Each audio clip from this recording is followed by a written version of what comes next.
When my voice box is fixed, I'll finally get my chance. Salut tout le monde, c'est Xavier, bienvenue sur Watch Mojo français. Aujourd'hui on se retrouve pour le top 10 des méchants de Pixar avec le passé le plus triste. Oh, I never thought things would come to this. Not at my factory. They called me a fraud, those... But once I bring back this creature, my name will be cleared. We were lost. Cast off. Unloved. Unwanted. Pour cette liste, on va se pencher sur les vilains des films Pixar qui ont des histoires d'origine si tristounes qu'on a un peu d'empathie pour eux. Vu que je vais aborder des éléments clés de l'intrigue, une alerte spoiler est venue. Est-ce que votre méchant Pixar préféré est dans la liste? Dites-le moi en commentaire. Numéro 10, Chick X, Cars. Il y a peu d'équivoque, Chick X est une horrible voiture de course. Il s'est résolu à tricher et user de violence pour gagner la Piston Cup, toujours avec une attitude arrogante et un comportement égoïste. That was some pretty darn nice racing out there. Fight me!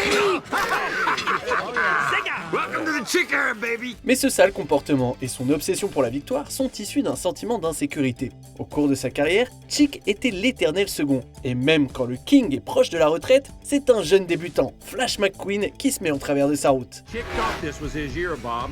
His chance to finally emerge from the King's shadow. But the last thing he expected was... Lightning McQueen! You know, I don't think anybody expected this. Condamné à la deuxième place, tout ce qu'il voulait, c'était sortir de l'ombre et être sous le feu des projecteurs à son tour. Alors certes, ça n'excuse pas ses actes, mais on comprend plus facilement ses motivations, aussi mal avisées qu'elles furent. Hey, how come the only one celebrating is me, huh? Where are the girls? Bring on the confetti! Ow! Ow! Easy with the confetti! Numéro 9, Sid Phillips, Toy Story. Pour Woody et ses amis, Sid était un véritable cerveau criminel. You mean that happy child? That ain't no happy child. He tortures toys just for fun! Et vu sa tendance à décapiter et détruire ses jouets, on ne va pas leur en vouloir d'avoir été terrorisé. Pourtant, Sid essayait juste de faire avec la pression que c'est d'être un enfant en jouant, certes de manière un peu agressive, avec des objets qui, pour lui, ne sont pas du tout conscients. Patient is prepped. No one's ever attempted a double bypass brain transplant before. Et puis dans le film, il est suggéré que son père était négligent, du coup, on comprend encore mieux pourquoi il cherche autant à attirer l'attention. Il n'y a aucune raison de croire que Sid a naturellement un mauvais fond, comme le prouve l'effroi sur son visage quand il a réalisé que les jouets sont bel et bien vivants. We toys can see everything. So play nice. Numéro 8, Mordu, rebelle. Mordu, le gigantesque ours légendaire, faisait autrefois partie d'une fratrie de 4 princes. Comme l'a souhaité son père, la terre a été divisée entre ses frères et lui. They should be the pillars on which the peace of the land rested. Sauf que lui, il voulait tout pour lui tout seul, alors il est allé demander de l'aide à une sorcière. He demanded I give it the strength of 10 men, and he gave me this for a spell. A spell that would change his fate. And did he get what he was after? Oh, yes! De là, sa transformation bestiale et la destruction du royaume. Mordu a placé son désir de pouvoir au-dessus de tout, et même de sa propre famille. En conséquence, son destin d'ours, à l'intérieur comme à l'extérieur, est devenu permanent. Changed his fate. Oh no. The prince became...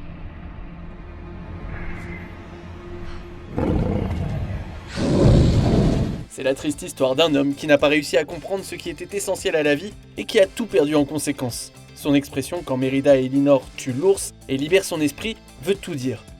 Numéro 7, Léon Bog, Monstres et compagnie et Monstre Academy.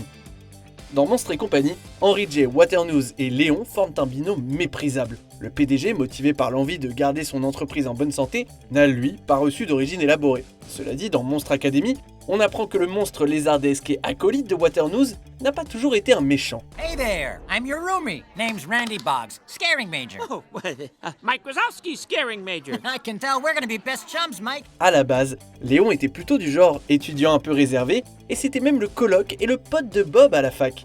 Mais quand il a rejoint les rois d'Omega-Ror, il s'est mis à se comporter comme eux. Let's be honest, boys. You're never gonna be real scarers because real scarers look like us. Il manquait de confiance en lui, et donc il s'est mis à descendre les autres dans le seul but d'être accepté. Mais quand son camouflage se retourne contre lui à cause de Sully dans les jeux de la peur, il est vite abandonné par ses soi-disant amis. À ce moment très précis, Léon s'est juré de ne jamais plus être considéré comme inférieur à Sully. Finalement, c'est un vrai drame qui s'est joué. That's the last time I lose to you, Sullivan. Numéro 6, Gabi Gabi, Toy Story 4. Gabi Gabi était une poupée d'antiquaire qui voulait s'accaparer la boîte vocale de Woody parce que la sienne était défectueuse. We gotta go. You can't leave yet. You have what I need. Right inside there. Si son plan pour en obtenir une fonctionnelle est flippant et franchement cruel, on peut facilement éprouver de la sympathie pour elle. Elle a été fabriquée avec une boîte vocale qui ne fonctionne pas et s'est languie toutes ces années d'expérimenter l'amour et de jouer comme Woody a pu le faire. All I want is a chance for just one of those moments. I'd give anything to be loved the way you have. Et pour elle, c'est ce défaut qui l'a empêché de vivre ça, donc c'est devenu une véritable obsession d'y remédier. Et pourtant, même après y être parvenue, Harmony l'a rejetée. À ce moment-là, Gabi Gabi ne s'est plus sentie l'âme d'une méchante. En fait, tout le monde a été soulagé quand elle est tombée sur une petite fille à consoler et qu'elle a pu se construire de beaux souvenirs à la fin. I'm Gabi Gabi. Will you be my friend? I'll help you. Numéro 5, Charles F. Muntz, là-haut. Charles Muntz a d'abord vécu comme un explorateur adulé avec le monde à ses pieds. Mais quand les gens ont émis des doutes à l'encontre d'un squelette d'oiseau rare qu'il a présenté, il a été taxé de charlatan. The organization strips months of his membership. Il a alors fait le serment de retrouver l'espèce en vie pour prouver qui il est et a disparu des radars pendant de longues années. Si au départ, il a réussi à tromper Carl et Russell, les deux personnages comprennent vite que sa quête l'a totalement consumé. La réalité, c'est qu'il était devenu limite diabolique. Here they come, these bandits, and think the bird is theirs to take. But they soon find that this mountain is a very dangerous place. Il est prêt à tout et même à leur faire du mal pour capturer Kevin et obtenir la reconnaissance qu'il considère avoir toujours mérité. Il est vraiment désespéré.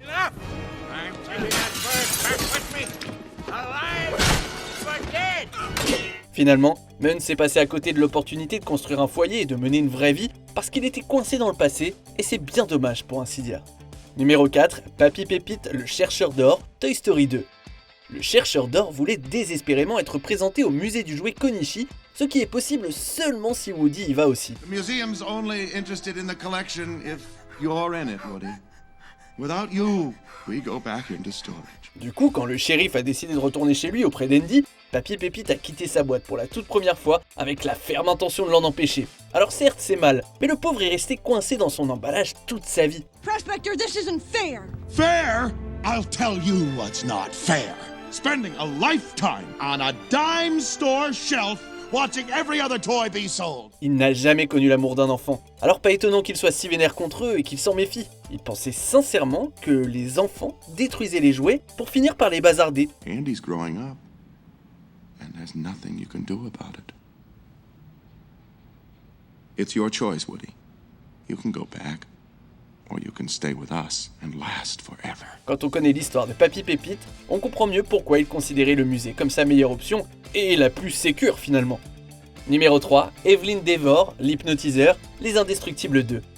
Evelyn Devor a trompé tout le monde en se faisant passer pour une alliée. En vérité, c'est elle qui tirait les ficelles derrière l'hypnotiseur pour s'assurer que les super-héros restent bannis pour toujours. Mais si elle les a hypnotisés, c'est pour une raison déchirante. You can count on me anyway. I'm supposed to, aren't I?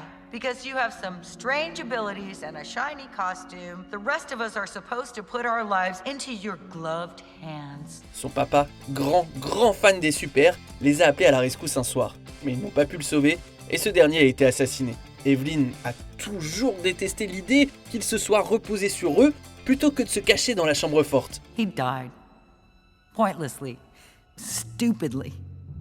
Waiting for heroes to save the day. Du coup, elle a utilisé ses prouesses technologiques pour prendre les choses en main. En débarrassant le monde des super, Evelyn espérait rendre les gens ordinaires plus autonomes. Our sweet parents were fools to put their lives in anybody else's hands. Superheroes keep us weak. Clairement, le traumatisme dont elle a souffert a laissé des traces. Et franchement, c'est impossible de ne pas avoir un peu de compassion pour elle. Numéro 2, Buddy Pine, Indestructiboy, Syndrome, Les Indestructibles. Syndrome, à la base, C'était juste un jeune gamin du nom de Buddy, fan absolu de Monsieur Indestructible. C'était d'ailleurs son plus grand fan, purement et simplement, et il se faisait appeler Indestructiboy. No, you don't have to worry about training me. I know all your moves, your crime-fighting style, favorite catchphrases, everything. I'm your #1 fan. Mais après qu'on lui ait demandé à plusieurs reprises de laisser son idole tranquille, Buddy s'est engagé sur un sombre chemin. Bien que les super aient été mis de côté par la société, Buddy, lui, n'a jamais oublié le rejet qu'il a subi. Ainsi naquit Syndrome. Il a développé un talent pour la confection d'armes d'un niveau supérieur, capable d'éliminer les héros, et il a mis au point son plan pour prendre sa revanche contre le super qu'il avait tant fait se sentir mal par le passé. I was wrong to treat you that way. I'm sorry. See? Now you respect me, because I'm a threat. That's the way it works. Dans le fond, Syndrome n'est rien de plus qu'un enfant qui s'est senti ignoré et qui a fait des choses totalement insensées pour être craint et respecté. Dans son cas, être un fan a eu des conséquences super dévastatrices. Sure, it was difficult, but you are worth it. I mean, after all, I am your biggest fan. On arrive presque à la fin. Nous publions de nouvelles vidéos chaque jour, alors avant de continuer, abonnez-vous et activez la petite cloche et les notifications sur téléphone pour ne rien rater. Numéro 1, Lotso, Toy Story 3. La première fois qu'on rencontre Lotso, on aurait dit un ours comme un autre, qui aime les câlins et qui est gentil, comme on peut imaginer n'importe quel ourson en peluche. Et pourtant, c'est un des vilains les plus cruels de Pixar. Come on, guys, we're going home. Whoa there, Missy.